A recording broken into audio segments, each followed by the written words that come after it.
sábado para domingo mesmo, eu vi uma pessoa se manifestando na rede social para uma colega dela, colega, amiga, se chamando amiga. É um absurdo você estar tendo essa posição X ou Y, você é a favor da corrupção. Tá, e por que você então tem essa posição? A pessoa não sabe argumentar. Entendeu? Então, esse que é o problema. Não estou aqui falando, olha, em nenhum momento, vocês podem ter reparado, porque eu não me manifestei nem a favor nem contra.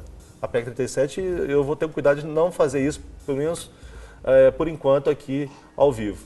O que eu estou conclamando você que está nos assistindo é que estude, que pense para onde estão te levando. Um movimento como está esse, desse tamanho, sem líderes, é muito fácil, nós falamos isso semana passada, de falsos líderes se levantarem. Então, reflita qual bandeira que realmente estão te empurrando.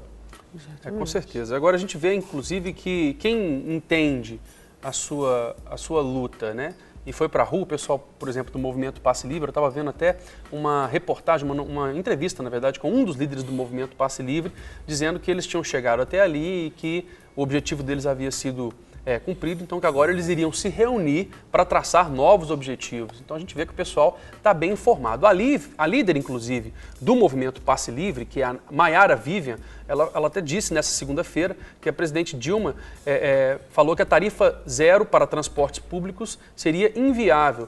De acordo com a Vivian, a Dilma teria sinalizado a possibilidade de conceder subsídios para reduzir os preços da passagem.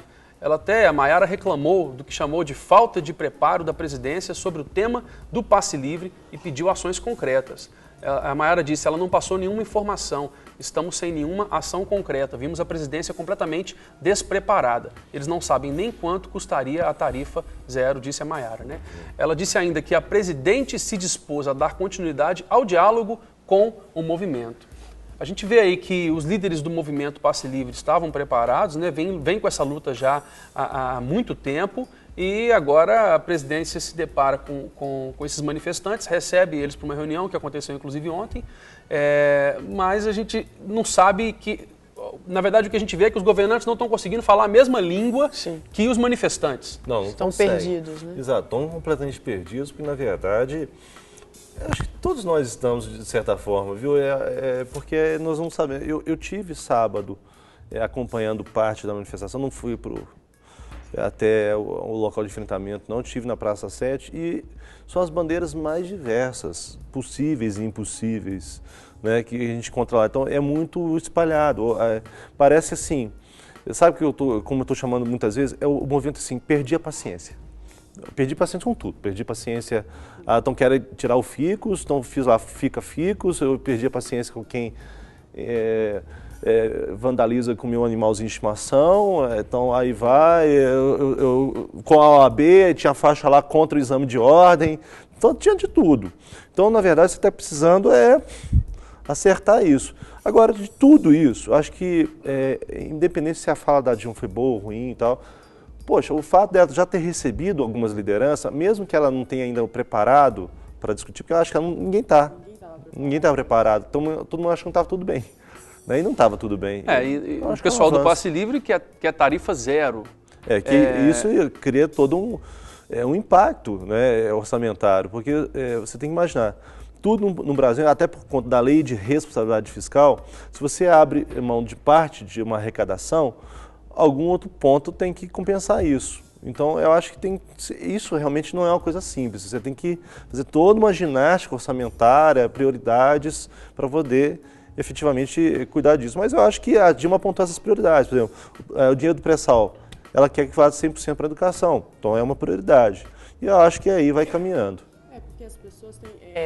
o pensamento é o seguinte, olha, se tem dinheiro para gastar na Copa, tem dinheiro para tarifa zero. E a fala da Dilma de ser inviável tem um porquê por trás disso que a gente não sabe, mas a nossa lógica é muito mais simples do que realmente é, né? Porque o grande inconformismo é esse. Se deu uma prioridade absurda para reformas de estádio e construção de estádios em locais que a gente sabe que vão virar elefantes brancos, efetivamente falando.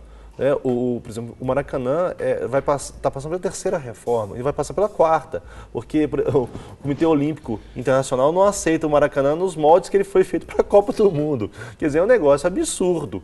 Né? Aqui no Brasil, se faz obra com a previsão de reforma em pouquíssimas semanas. Né? Daqui a algumas semanas já tem que reformar. Então, são essas questões que trazem toda uma indignação. Claro. Falando sobre o direito do consumidor, aproveitar que você entrou nesse assunto, doutor Bruno, a Lei Geral da Copa e o Estatuto do Torcedor que estão gerando polêmicas, Sim.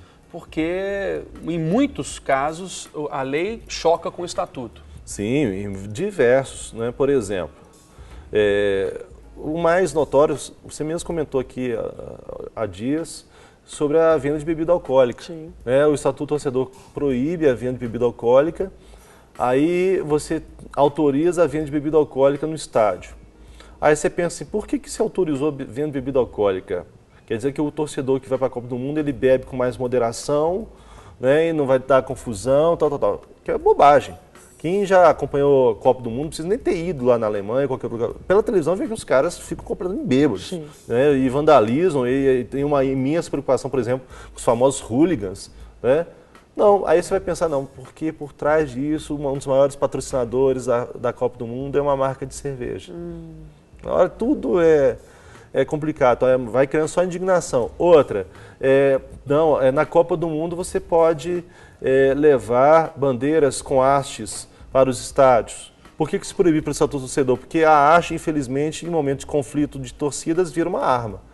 Né? E assim sucessivamente. Então você tem uma série de flexibilizações que vai fazendo ao Estatuto do Torcedor e ao Código de Defesa do Consumidor, que são absurdos. Eu acho que um dos maiores absurdos que está tendo, e que está tendo toda uma movimentação em torno disso, a FIFA chegou ao ponto de proibir a existência dos juizados dentro dos estádios de futebol. Porque, para quem sabe, em dias de jogos, o Atlético, o Cruzeiro, qualquer outra equipe no Mineirão, ou seja, no Independência, você tem pontos de juizados criminais para atendimento já imediato daqueles torcedores que praticaram algum vandalismo, uma briga, para a solução da questão.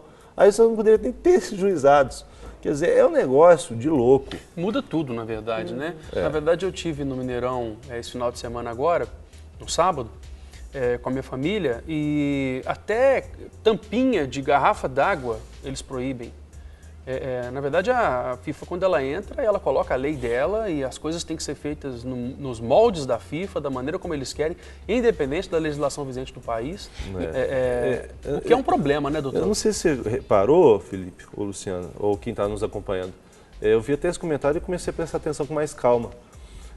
Fora, os estádios são diferentes. Na hora que você está dentro do estádio, você não tem muita diferença entre o Mineirão, do Maracanã, mais dentro do estádio. Antes, você via pela TV, tinha a imagem, você batia o olho, o jogo no Maracanã, o jogo no Mineirão. Sempre tinha uma identidade, hoje está padronizado, até isso. A gente só consegue identificar por causa do painel de LED lateral, tá escrito lá, quando você vê pela televisão, que vem escrito o nome da cidade. Exatamente, Belo Horizonte, porque eu estava passando um jogo esses dias e eu perguntei para o meu sogro, que estádio é esse? A gente está tão acostumado a olhar pela televisão e já ver, saber qual que é o estádio, como o senhor acabou de dizer, só consegui identificar pelo painel de LED lateral. É uma padronização mesmo. Não, e nós ficamos sujeitos à FIFA, então, né? Não só nós como os brasileiros, mas até o governo está sujeito de uma certa forma, porque é uma chantagem, né? Ele pactuou com isso, para ter a Copa do Mundo tem que ter isso.